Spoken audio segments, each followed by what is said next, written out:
the EM algorithm, expectation maximization algorithm.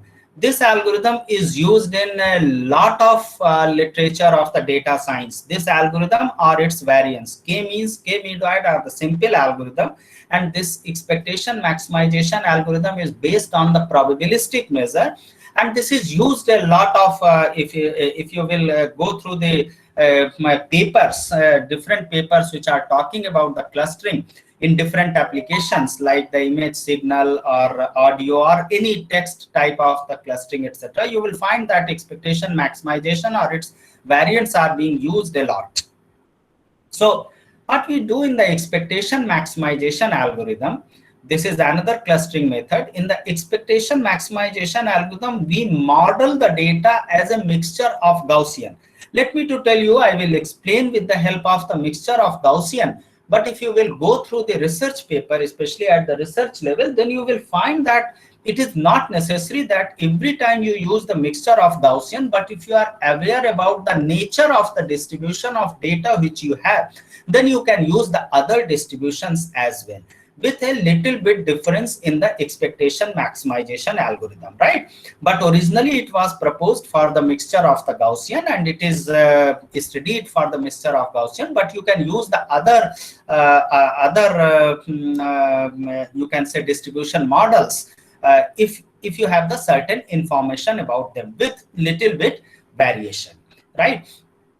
If we talk about the Gaussians, then Gaussians can be identified by the two parameters, mean and standard deviation, right? Any Gaussian model, Gaussian distribution can be characterized by only two things, that is the mean and the variation.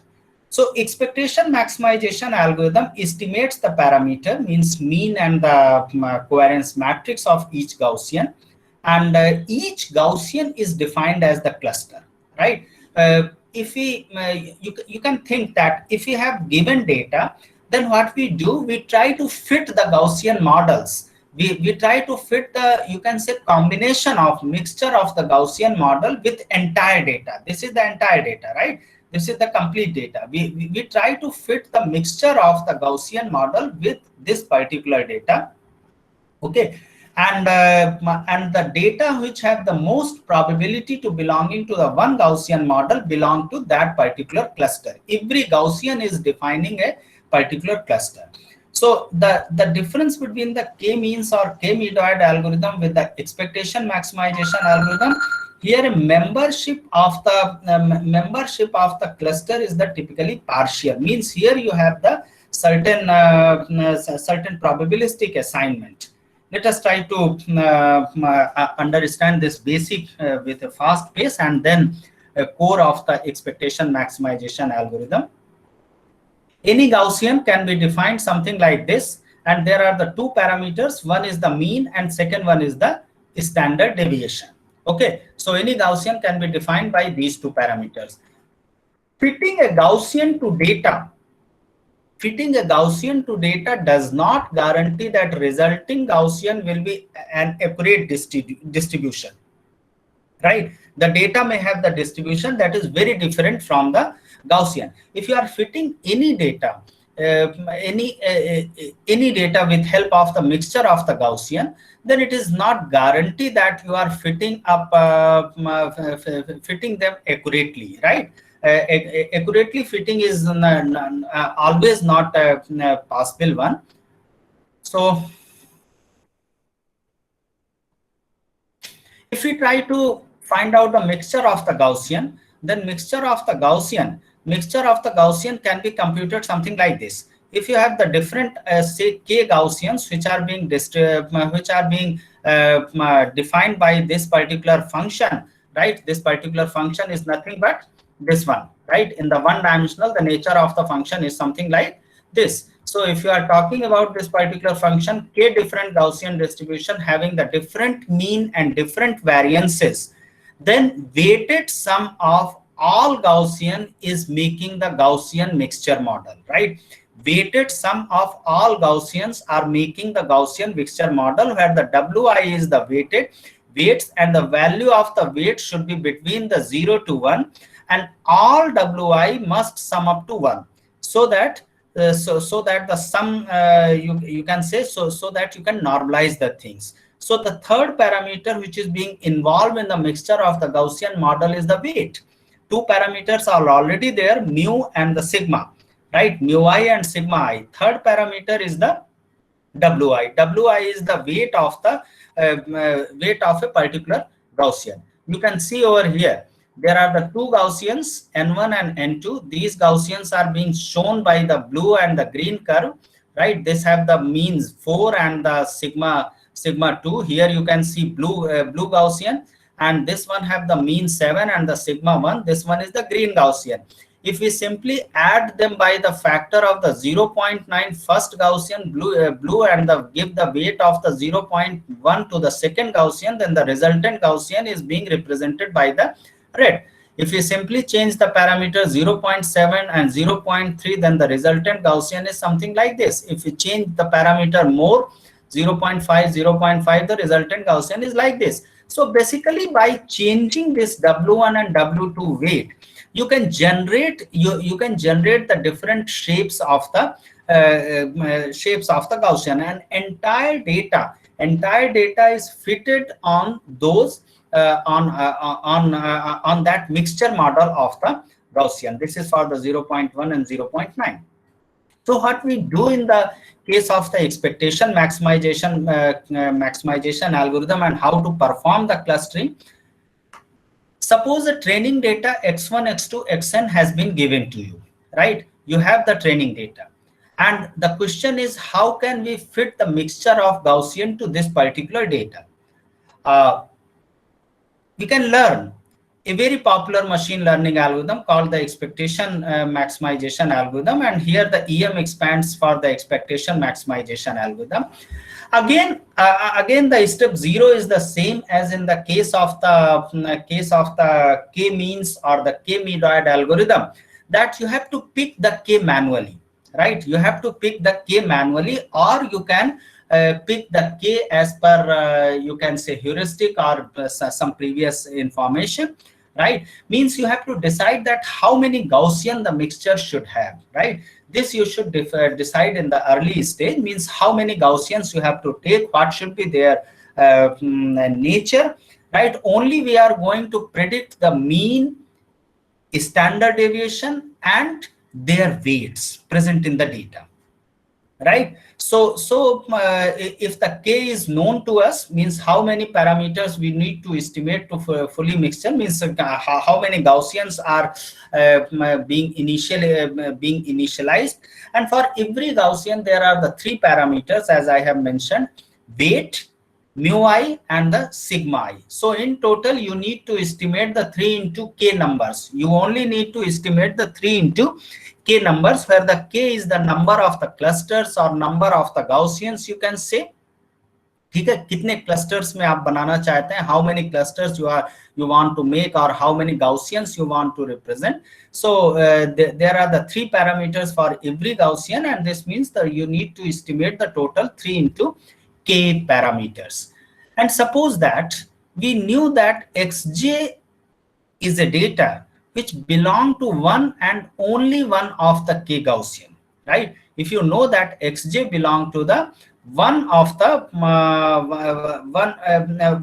Gaussian, then learning is not much difficult, and it being converted into the normal k-means or k-medoid type of the algorithm. But here the thing is, initially we do not have the information that which xj belong to which Gaussian, right? Or we can talk about that the probability of a particular element xj belonging to the certain Gaussian ni have the certain probability, right? It is not necessary that the one element belong to the one Gaussian in the perfect way with the probability 1, but if it is belonging to a particular class with the probability 1, then the problem is the very simple, right? So means for every Gaussian ni, we need to estimate mu I and sigma I based on the example that belong to it. And then once the mu I and sigma I is being estimated, then we set the wi, right? How to do it? Let us try to understand with one example and then in detail of the EM algorithm. Suppose if we talk about the previous slides, which I have shown, previous example, which I have shown to you earlier, means there are the two Gaussian N1 and N2 shown in the blue and the green colors. And suppose there is a data xj. Xj having the value 6.5, right? Then the then if we compute the value of the xj for the first Gaussian, means this function where the mean is the 4 and the sigma is the 0, sigma is the 2, by the equation of the Gaussian which I have shown you earlier, then N1 of the 6.5 is coming to this point, this value, and N2, if we compute the 6 value and the second Gaussian, then the N2 where the mu is the 7 and the sigma is the 1, for the 6.5 is coming to this value. So we can say that 6.5, the data xj, belong to the N1 with a probability of the 20.6%, right? Or you can say that the probability of the 0.206, and this 6.5 belong to the N2 with a probability of the 0.794. So you can say that 6.5 is belonging to this particular Gaussian and this particular Gaussian with having the different probabilities. So after this, once you decide the probability that which Gaussian, which data point is belonging to which Gaussian, then simply you need to update the mu and the sigma and the w. This is the expectation maximization. Let us see how to update it. Just look over here. K is known to us. K is known to us means number of the Gaussian in the mixture model is known to us. This is the manually either known to us in the manually, or we have the certain previous knowledge by which we identify that how many Gaussian mixtures we need to take. To initialize the EM algorithm, we initialize each mu I, sigma I and wi with equal value, that is the 1 by k. Okay. How many Gaussians are there? Suppose you are modeling your data with help of the 3 Gaussians, then the mu I and sigma I and wi are being initialized at the initial stage, and the wi are being set 1 by 3 for initialization. Okay. Every Gaussian have the equal chance 1 by 3, and mu I and sigma I can be identified in the various ways depending on the data, depending on, you can say, hit and trial. Either you can give the random value to each mu I, right? You can uniformly space the values given to mu I. If you know the range of the data, you can give the mu1 at the initial stage, mu2 in the between, and mu3 at the last, right? Or you can give the random value to the sigma I, or you can set the sigma I as the 1 initially. So these are the few examples of initialization of the mu I and the sigma I, but this is not all. You can initialize the mu I and the sigma I in any way which you like, right? Better is, if you do not have any information, then better is to initialize the mu I and sigma I as the randomly. So you can say before starting the expectation maximization algorithm, we have the mu I, sigma I and wi all known, right? Wi 1 by k, mu I and sigma I are the randomly. And now our you can say iteration is going to be the performed with help of the expectation and the maximization algorithm. The expectation algorithm is which element have the probability to belong which Gaussian, right? As I have shown you in this slide, that the probability of the 6.5 belonging to the N2 is the higher, right? And if you identified the W in the initial phase by the 1 by k and the mu I and sigma I in the random way, then at least you can identify that the object xj or the data xj belonging to the certain Gaussian Ni having the certain probability. You can compute the certain probability that this particular xj belonging to the Gaussian, ith Gaussian, right? So here you can compute the Pij, where Pij means the probability of the xj belonging to the Gaussian Ni, and this can be just being computed by using the Bayes rules, and by using the Bayes rule you can compute the probability. And then this is known as the expectation step, right? This is what we are expecting, right? Expectation is coming from the word expecting. This is what we are expecting, means probability of belonging the xj to the Gaussian ith Gaussian. Okay, so you can compute this particular E step, and after this the maximization step is coming over there. Means you have to update the value of the mu I, sigma I, and then wi. First one is the updation of the mu I and the sigma I.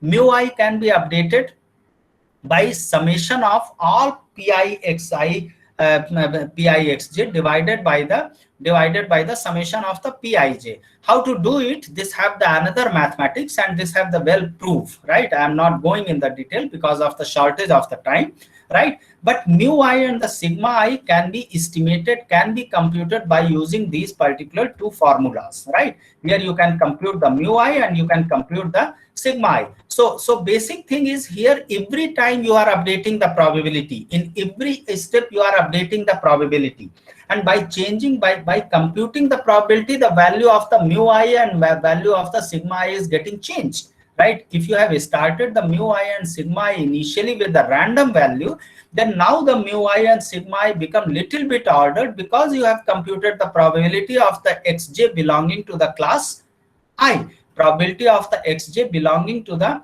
Gaussian I. So this have the certain fixed value, this have the certain fixed value. So now the mu I is tending random to the certain ordered value. Same thing is here, sigma I is also tending towards the random, towards the ordered value. Now next step is the weight. You can compute the weight by this, right? Initially the weight is initialized, say 1 by k, and now the weight is being initialized by summation of all pij divided by weight of the I, where the summation is over the j, and divided by the summation of all probabilities, means summation of the j and then the summation over the k, means all probabilities. If you sum up and for the Gaussian I and divide it by all other sum of all other probabilities, then that will be the giving the weight to the weight to the Gaussian I, right? So this is the M step. And here the division, this particular division, why we are doing this division ensures that the sum of the wi is becoming to the 1. Okay, so in summary, the expectation maximization steps are: first one, you are doing the expectation, and the second one is you are doing the maximization. In the expectation means initialization by the random Gaussians, right? Random Gaussians, and then assigning every data object to the one Gaussian having the certain probability, that gives you the probability of belonging the one particular data to the one Gaussian, and then simply updating the value of the mu I and sigma I and wi. Once you have updated the mu I, sigma I and wi, then again start this process, right? Means you have the you have again the k Gaussians, then again look the data and see that which Gaussian they are belonging, then again update the mu I, sigma I and wi, and this process being repeated until you are reaching towards the certain convergence criteria. Here the convergence criteria is not as hard as in case of the k-means or k-medoid algorithm, where it is being stated that once there is the no change, then you stop. Because this is the probability, so it is not being so hard, but we simply compute the certain log likelihood type of the function, error type of the function, or any other estimation for the termination criteria, and if the value of that particular estimation is less than a particular threshold value, then we can stop over here. So this is about the expectation maximization algorithm, and in a nutshell you can say that initialize the mu I, sigma I and wi by your favorite approach, then in the main loop you can do the expectation and followed by the maximization, right? And the second thing is I have already also mentioned in the earlier that this example which I am explaining is with help of the Gaussian, and most of literature and the research paper you will find the Gaussian. But if you are sure about the nature of the data, or if you have some previous information about the distribution of the data which you have, then instead of the Gaussian, you can use the other models as well, right? It is not necessary that you use the Gaussian model. I don't know if some of you are working in case of the medical images, then if you are working with the, say, ultrasonographic images, ultrasound images, then Gaussian model is not good. It is better to use the some other type of the distribution. If you are working with the MRI images, you can use the Bayesian type of the distribution. So if you are aware about the data, then you can use that particular model. Okay. So these are the limitation with the Gaussian. When we fit the Gaussian to the data, we always get the same result, right? And when we fit the mixture of the Gaussian to the same data, we do not always get the same result, right? Gaussian, by fitting the Gaussian data, Gaussian mixture of the Gaussian with the result, it is not necessary that every time you are getting the same result, but if you run over the many iterations, then the result would be the same. Now, if we extend this particular expectation maximization algorithm for the clustering, then as I have explained the expectation maximization, same thing is being expected over here. Suppose if you identify that the 3 clusters are there, then you can simply identify the 3 random Gaussian and belong the data to that class, data to that Gaussian, find out the probability and update the mu, sigma and the wi and find out the final Gaussian, right? So I'm just leaving this one, right? This is the same as the expectation maximization algorithm is working. This is the interesting example where our k-means type of the algorithm fails, right? This is the example which the previous example was there, and here you can see that the result is not same as the result of the expectation maximization. In the expectation maximization, all are belonging to the red. Sorry, in the k-means clustering, all are belonging to the red, but in the expectation maximization, these are belonging to this particular green class. So that because that is the probabilistic type of the model. This is the interesting example which I want to explain. Means different clustering algorithm can perform better for the different type of the data. Suppose this is the given data, then just by the naked eyes, we can identify that there are the 2 clusters present in the data.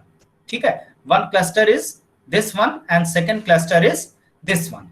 If we apply the k-means algorithm and if we apply the expectation maximization algorithm, then let us see the result. What will be the result? Suppose if the expectation maximization algorithm is being applied over here and initialized something like this. This is the red and this one is the green. This is the initialization. Okay. And now simply just by doing the certain number of the updation, the result is something like being changing like this. And finally, the expectation maximization algorithm is capable to cluster the object into the 2 cluster. One is the green cluster and another one is the red cluster, if you are applying the expectation maximization algorithm.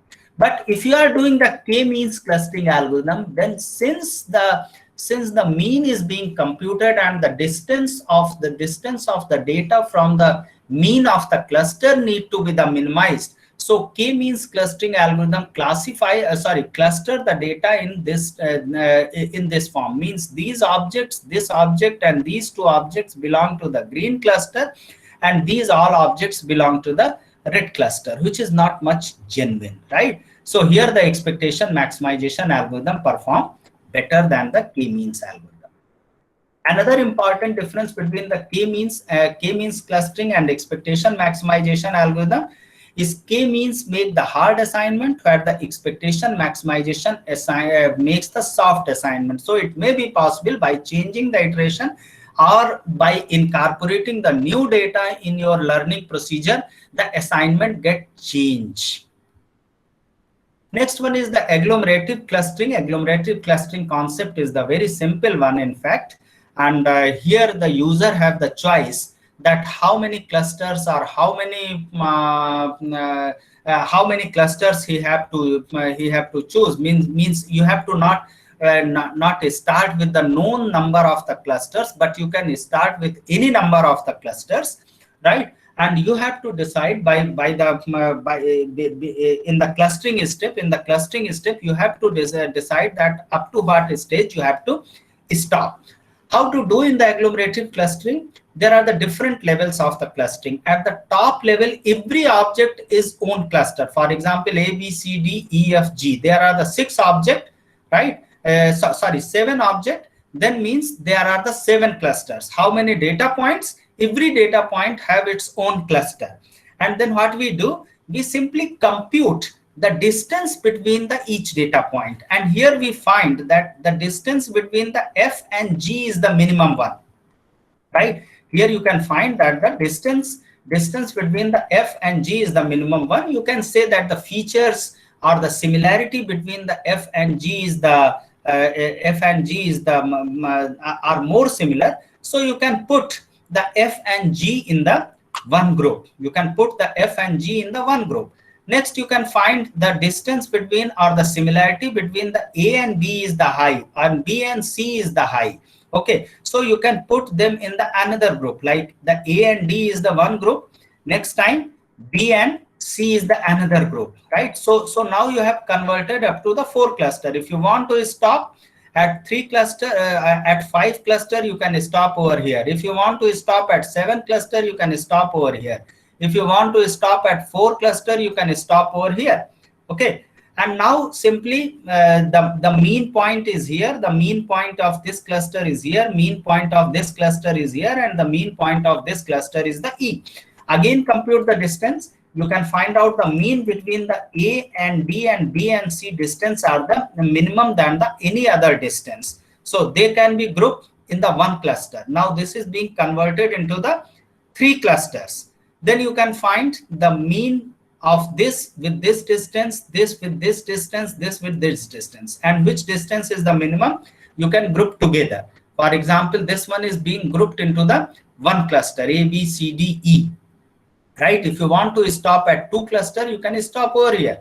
And if you want to stop at 1 cluster, means ultimately no clustering, you can do like this. So here user have the choice that how many clusters you have to choose.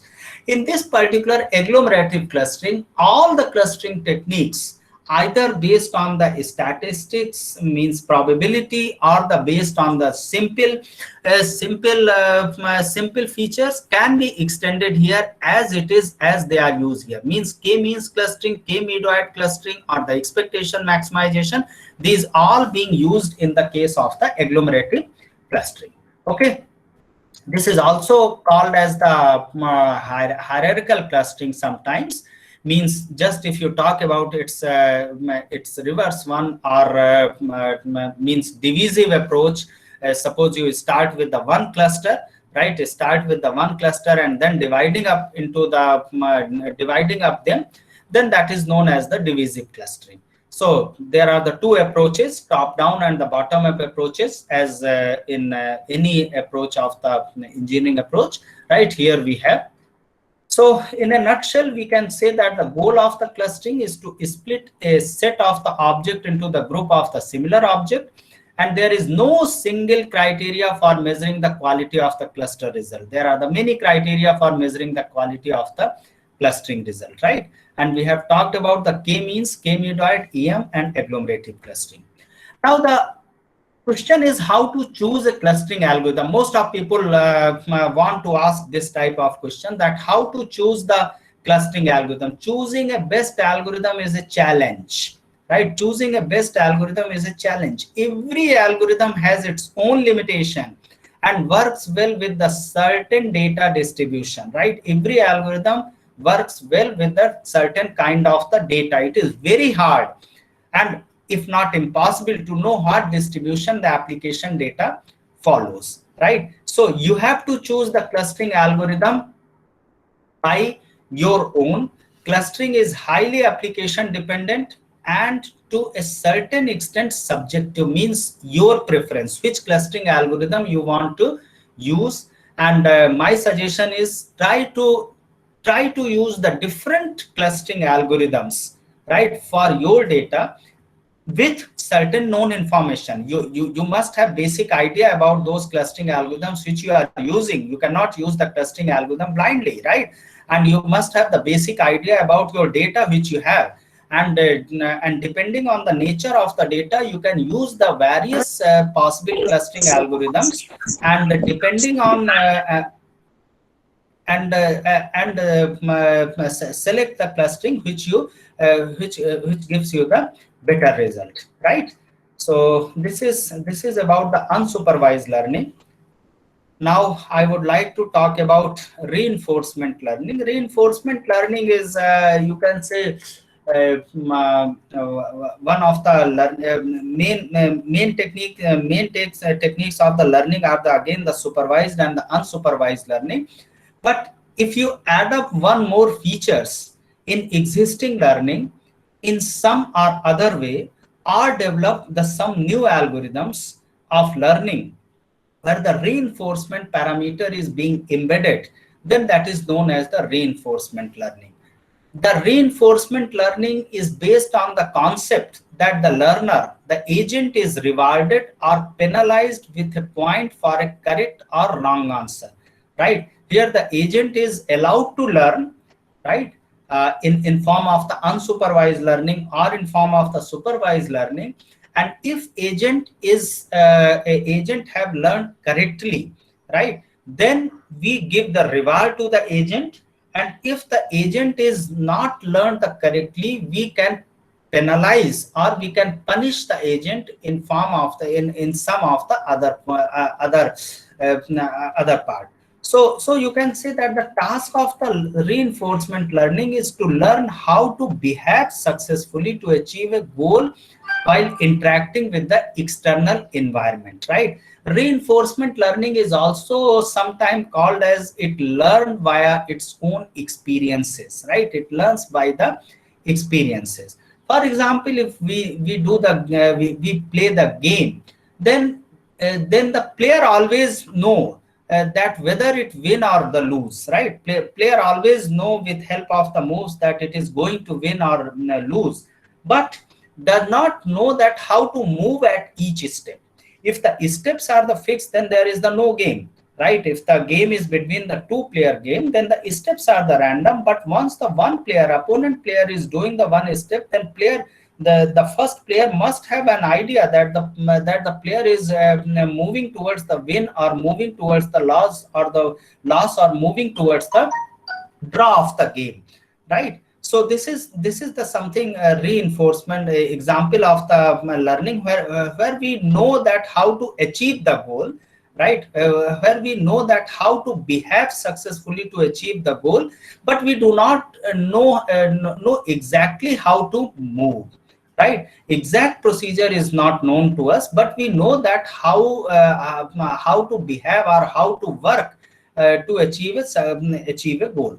This is a block diagram which is showing you that how the reinforcement learning from the interaction. This is environment where the examples are the present, right? This is the learner or the agent. Learner have formed the certain rules, and with help of the known rules, with help of the form rule, either with help of the supervised learning or unsupervised learning or semi-supervised learning or any other kind of the learning, if it go with the rule to the environment, then environment check the validity of the rules, right? Environment check the validity of the learned rule, and if the rule are in the correct, then it gives the reward, right? Means it gives the boosting to those rules. And if the learned rule are incorrect, then it gives the punishment to the agent. Means you can say deprivement to the rule, depreciation to those rules, and this process continues in the reinforcement learning. One simple example of in the reinforcement learning model, each percept is enough to determine the state, right? And the agent can decompose the reward component from the percept. I am just skipping these all things. This is the two kind of the learning. One is the passive and the second one is the active learning. In the passive learning, the agent watches the word going by and tries to learn the utilizes of being the various stages, where in the active learning, the agent not simply watches but also act. Here the agent is only watching that what is going on and tries to learn, try to change in its states. But in the active learning, the agent not only watches but also act, right? Here it only watches what's going on, and here it watches as well as it change itself. Okay, so passive and active, two types of the learning are the example. This is learning types in the reinforcement learning. Best example of the reinforcement learning is your genetic algorithm, evolutionary programming type of the things. And I know that most of you are familiar with the genetic algorithm.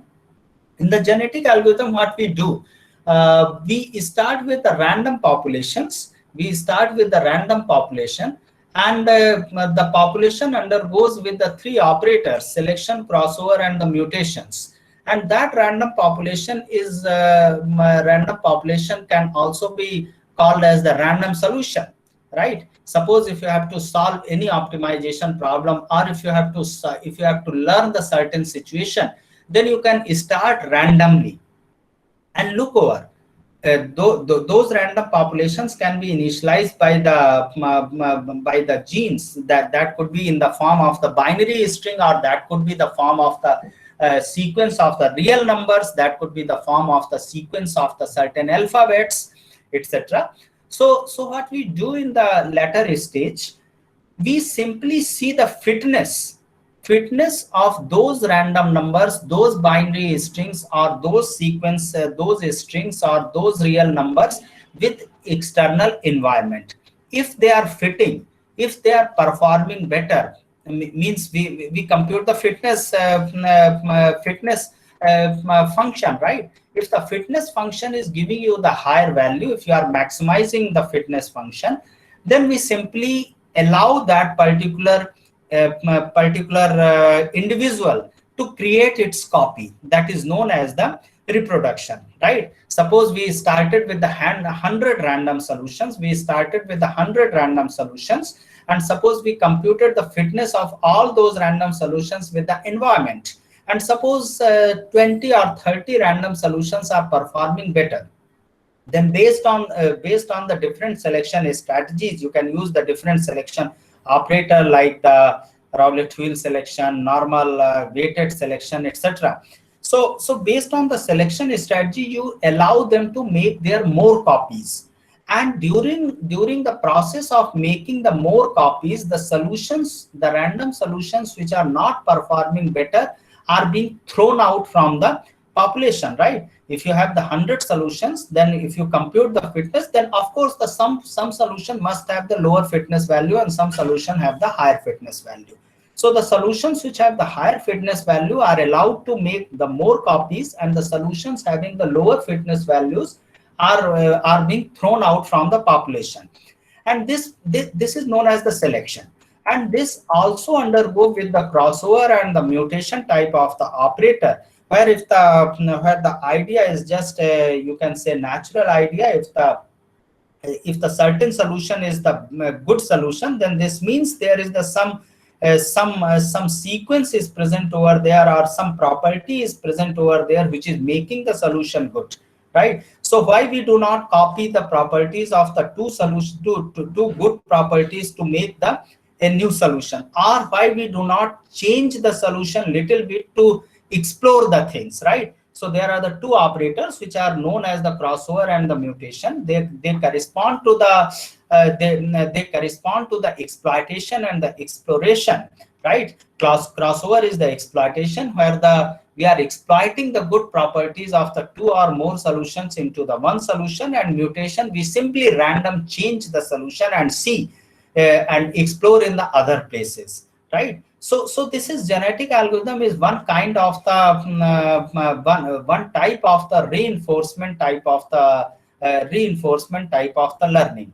But this is not all. There are the many other reinforcement learning algorithm exist, or even you can make the combination of the you can make the reinforcement learning by your own. Suppose you have a problem, where the some supervised or unsupervised learning technique is being used for learning the situation. And if you have the some previous knowledge, if you have the some information, then that previous knowledge in form of the reward or the penalization or fitness type of the things, you can incorporate them together and make the idea of the reinforcement learning. Okay, so reinforcement learning is not a special anything, means more special, and you can create by your own. So this is all. If you have questions, you can ask it.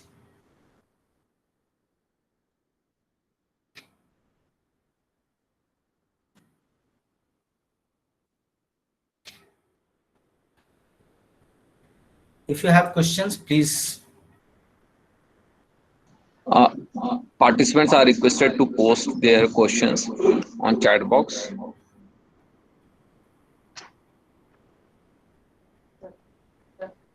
Sir, I can see there are certain questions in chat box. Okay. One of the question is, how do we obtain various Gaussians for the given data? How do we obtain the various Gaussians for the given data? Normally, if you know that your because if the data distribution is not known to us, then normally we assume them as the Gaussians. So we start with the random, right? We start with the random, and we must have the some idea about that this number of the clusters are the required. So we start with the number of the Gaussians. Okay, either you manually you have the certain idea, or you have the certain, say we have to classify, or we have to make the 10 cluster or 20 clusters, then you start with the 10 or 20 Gaussians, right? There is the no fixed rule. Okay. Sir, there is one more question. Yeah. Which learning, supervised or unsupervised, may be used for predicting the stock market fluctuations? I'm sorry, I'm not working in this area, and even I have not studied this particular thing, right? I'm sorry for this. Sir, the next question is, how you can set the threshold value in genetic algorithm? In genetic algorithm, we are not setting any threshold value. We are just computing the fitness value, and we are setting up the certain probability of the selection, probability of the mutation, and probability of the crossover operators.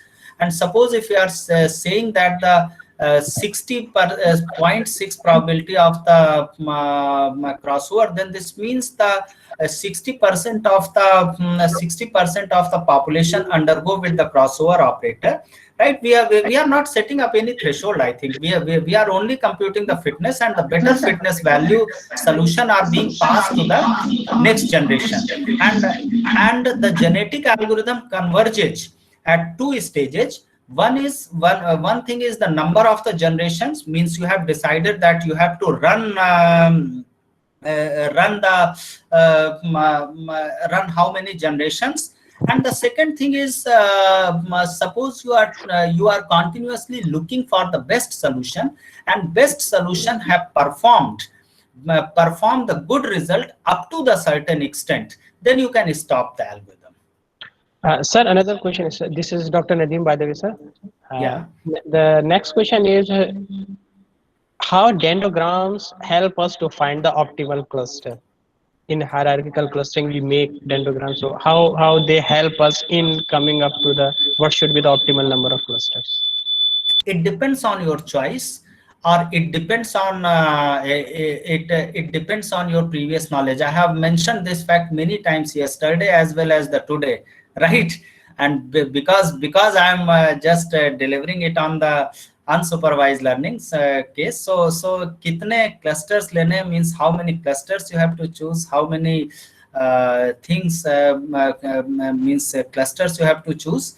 You can decide by your own, or some previous knowledge can be helpful for that. Okay. So the next question is, Is there any special assumption about the data before applying the EM algorithm,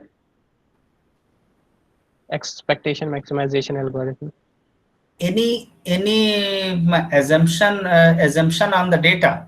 Yeah, assumption on the data, or how we will know by looking at the data that we should apply EM here. Your question is really good question, and let me to try to explain with help of the certain examples. Right? Many times it happens that we are unable to. If I take the example of the image, right? I will try to explain with example of the image. Image data is, you can say, numerical data that have nothing but the pixel values. Okay, with help of the pixel values you can group the things.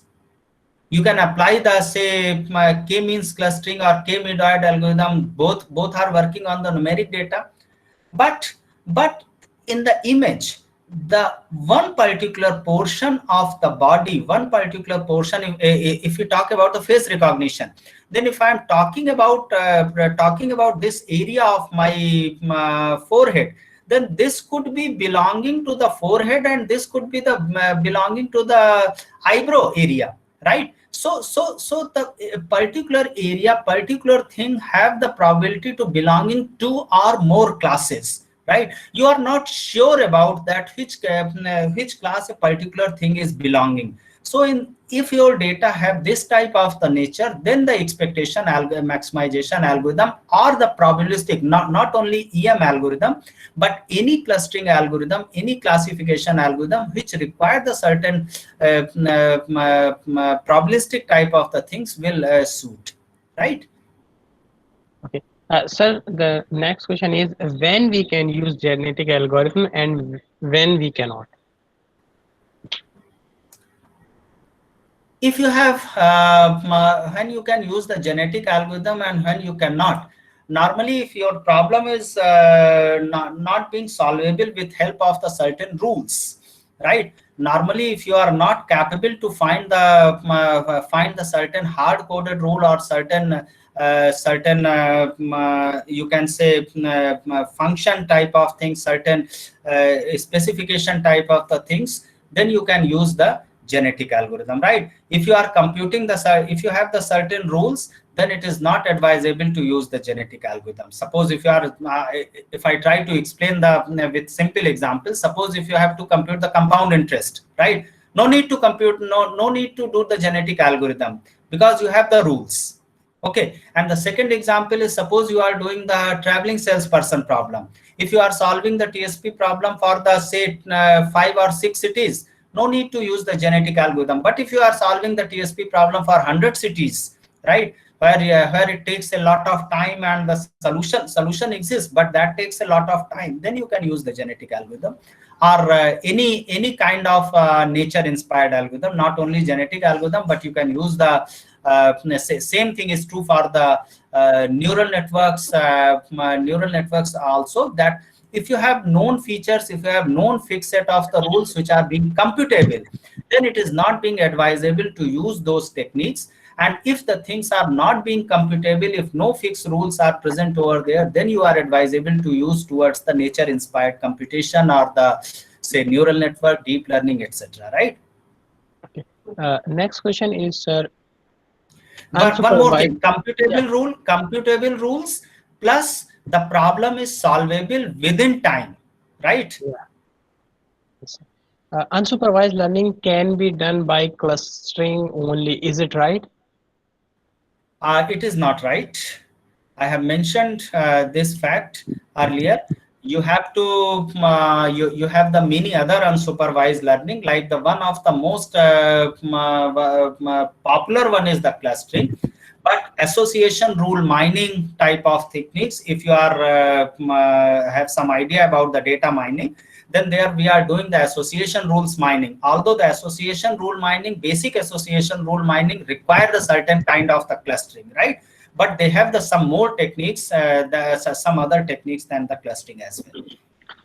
Next question is, sir, what is the fundamental difference between clustering and classification? Because in clustering also we end up having classes in a sense. Yeah, I have explained this thing in my presentation, right? Because I know that this is the basic question what the people ask, because they get confused. I tried to explain with one simple example between the clustering and classification.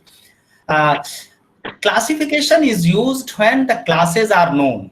Clustering is used when the classes are unknown.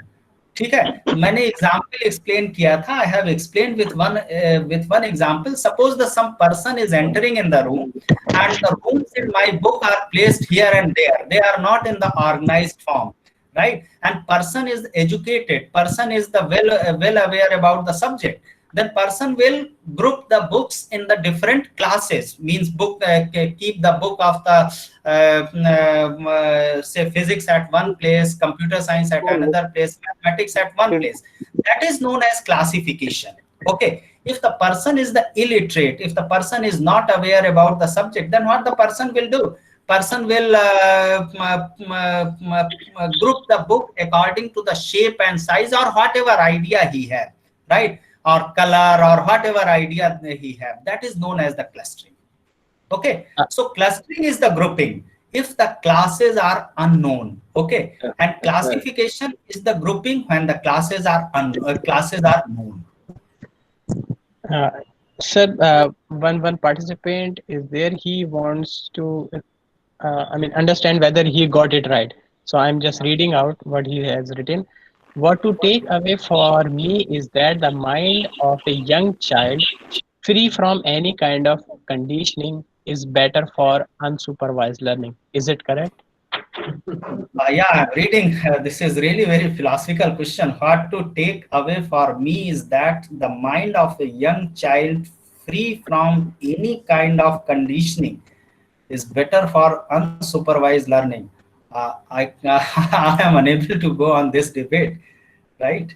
But Because what's your thought on his comments, sir? I mean,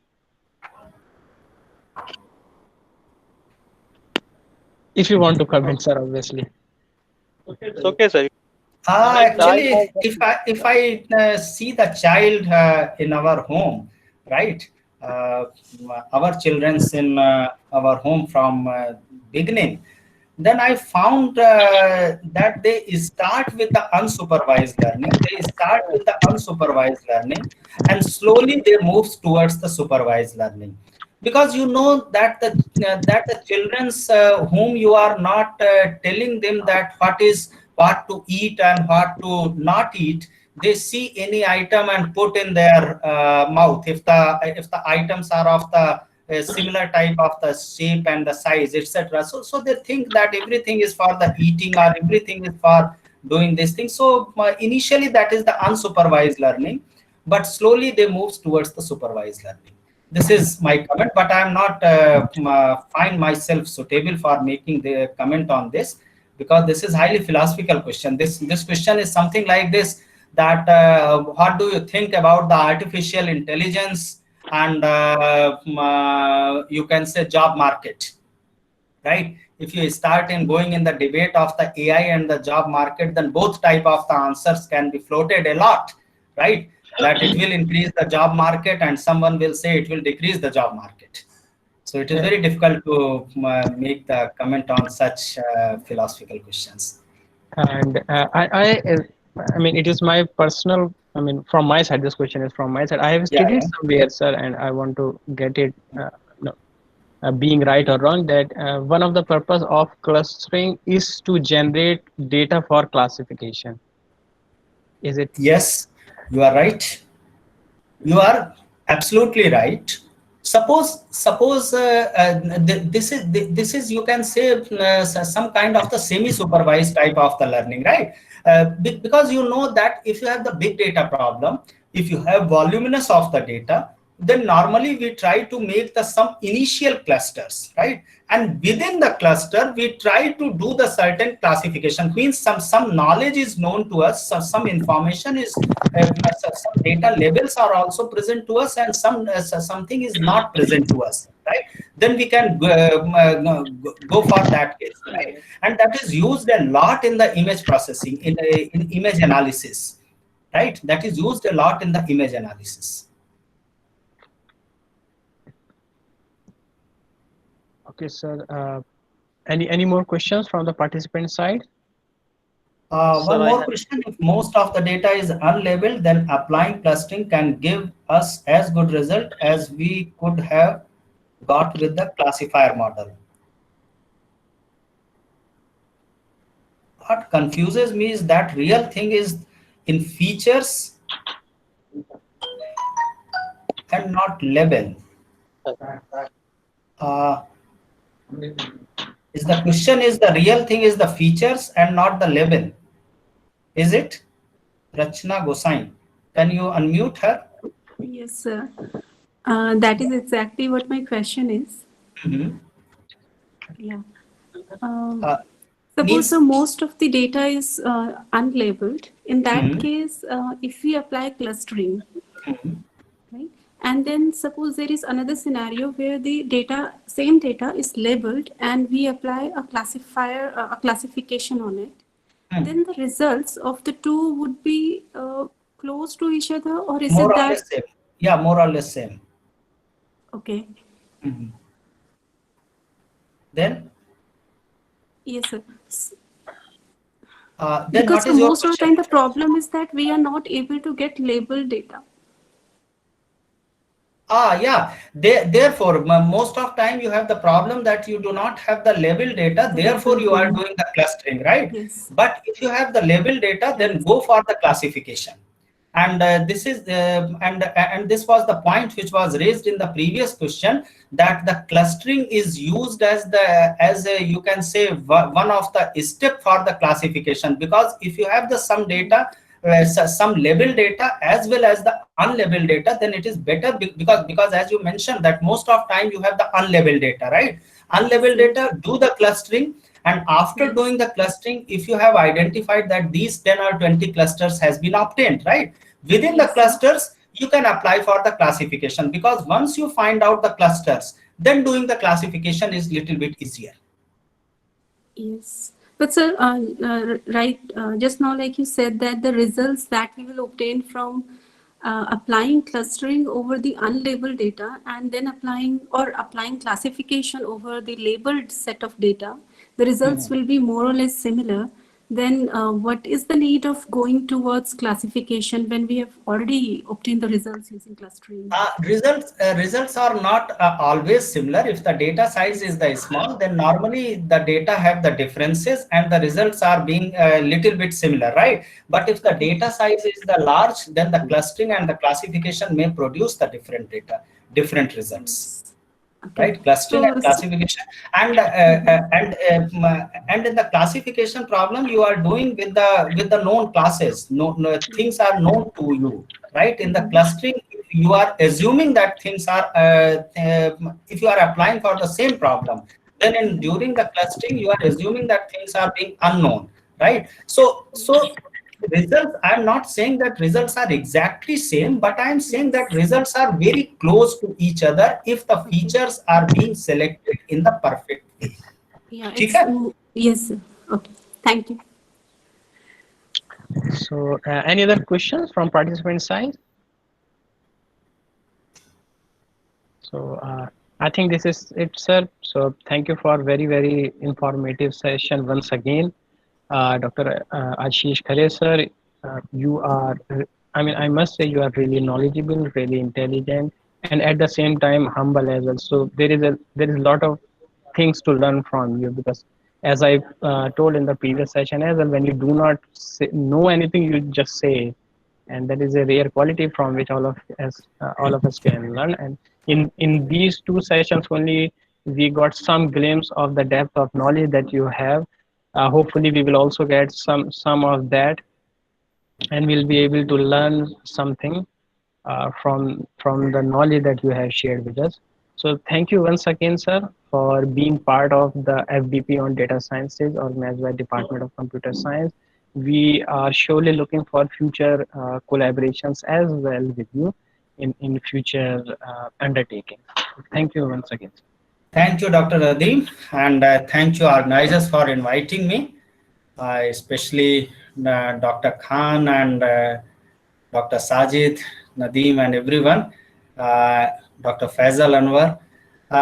In fact, unfortunately, we are meeting through in the online mode. I could not see the faces. I could not see. You can see some words, sir. Yes. I'm not good looking, but at least you can have a look. No, no. So sometime I would like that most of you people visit the Allahabad and visit the Allahabad University, and I invite you. If you are looking Allahabad or University of Allahabad, then you may call or you may drop an email, and we will meet. Thank you. Thank you once again, sir, and all the participants. You are requested you can leave now, and that class, online class, will start again tomorrow at 10 a.m. Okay, thank you once again. Thank you, sir. Sir, hopefully we will invite you in next event in our campus, sir.